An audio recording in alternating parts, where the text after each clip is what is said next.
Today we're going to be practicing some lines using paints. I'm going to be using watercolors, but you can do this also with acrylic or gouache or any other kind of paint that you'd like to use. To set up, I have my watercolor palette, I have my water and my cloth to clean my brushes, as well as my brushes and my worksheet printed out onto a thick watercolor paper. This can also be done on a thinner watercolor paper or a mixed media paper, but just know with the mixed media paper it may wrinkle a little bit more than this. I'm going to start off with a number 3 round brush, and anytime I'm starting in watercolors, I want to wet the colors that I'm going to be using. We'll do a nice red orange today. Maybe we'll try some purple later. Just wet a couple of them to get them ready. Alright, our first task is to practice our vertical lines. So I'm going to pick up some of the pigment using my brush. And first, we're going to start with our top down line. I'm holding it similar to a pencil right now, and I'm just going to go straight down. Then we're going to practice at least 5 times. So I'll do a couple more straight down. Maybe I'm going to try holding my brush at different angles, see what feels comfortable. Then we're going to try some bottom up. So we can see that where the brush ends is going to have a different effect depending on if you're starting from the top and coming down or from the bottom and going up. So that's one thing that we'll consider while we're doing our watercolor paintings. Or any other type of painting that you're doing. All right, now we're going to practice some curved ones. We're going to start with just a simple curve, and then more of a squiggle as we get a feel for the brush. I'm going to try a couple more, any type of shape, curved lines that I want.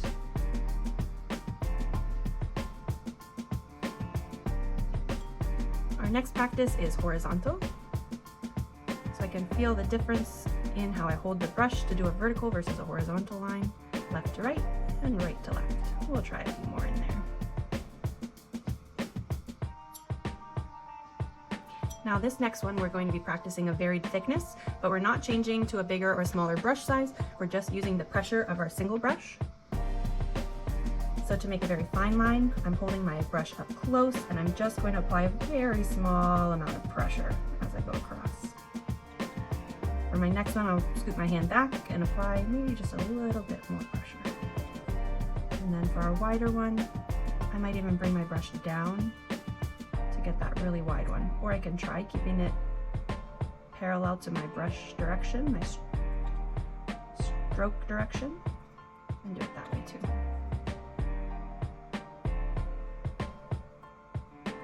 This next one we're going to be practicing varied thickness, but in a single line. So I'm going to start off with not very much pressure, and then I'm going to press down and lift up, press down and lift up. Notice I am rinsing my brush after each color. If I want to change colors, making sure that I'm going in with a nice clean brush. Let's practice that again. Maybe this time we'll do some kind of wiggle waggles as we're going.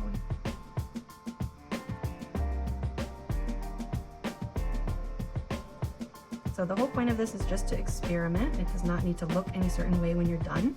We're just getting a feel for the brush, how to hold the brush, and different types of strokes that we can do. Our last one is leaves and petals. So I'm going to start with the tip of my brush towards the skinny end of the petal, and then just lay my brush down and lift up. And we'll try that a couple of times. So you'll notice that the pigment will pool in a certain area. Towards the tip of your brush, you're usually going to have more pigment. And I can go all the way around to create a flower. Okay, this is a really fun one to do to make flowers, to make leaves. You can even layer them to do all sorts of other things. Finally, we're going to be practicing some lettering. Hand lettering with watercolor especially is very popular right now. But it does take a good amount of practice. You'll see that in our alphabet here that we're going to start out with, there are varied thicknesses of lines. So now we know from our practices that we need to start and press a little bit harder to get our thick line. Again, not quite enough ink, not quite enough pigment.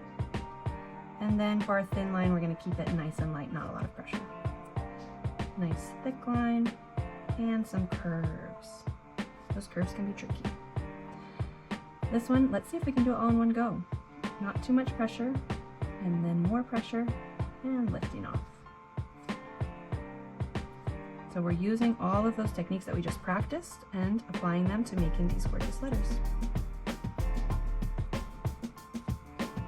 I'm gonna practice that one more time down below, and here I can go a little bigger. And I'm trying to recreate those letters up above. Paying attention to the thickness of the line and the pressure of my brush. If you make a mistake, that's perfectly okay. We're just practicing, and mistakes are part of practice. I'll stop there since I'm running out of room. Okay, now let's try a whole word together. This one is a little bit more of a challenge. So I'm going to try to follow the thickness of the line.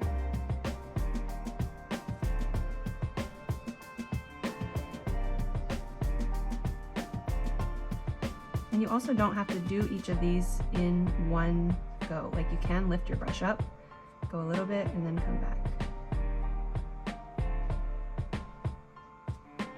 Let's try that again down below where we have a little bit more space. That P got kind of goofy up top. See if we can do a better one here. Just like anything, painting gets a little bit easier the more muscle memory and the more practice you have. Letters are a great way to build that because they take a lot of control. And there you have it.